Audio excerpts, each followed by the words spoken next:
ركنية بمباراة ليفربول وغالاتا سراي؟ 7 8 9 أو 10؟ مباراة خلصت 1-0، يمكن يكون فيها ركنيات كتير، خاصة إنه ليفربول خسر 1-0. 10. جواب صح. السؤال الثاني، كم بطاقة صفراء بمباراة برشلونة وباريس؟ 1 3 5 أو 6؟ 5. جواب خطأ، 6 بطاقات. السؤال الثالث، كم هدف سجل بايرن ميونخ بأول جولتين من دوري الأبطال؟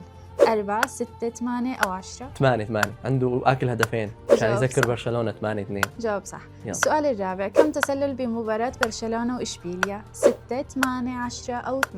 هلا برشلونة بيلعب مصيدة التسلل، أنا راح أقول 8. جواب خطأ، 10 تسللات وكلهم على إشبيليا. والله. السؤال الخامس، كم دقيقة لعب أردا جولير مع ريال مدريد ضد فيا ريال؟ 52 62 72 أو 82؟ يمكن استبدل بال 72. جواب خطأ، 62 دقيقة وتم استبداله. بكير طلع. سؤالين صح من أصل 5.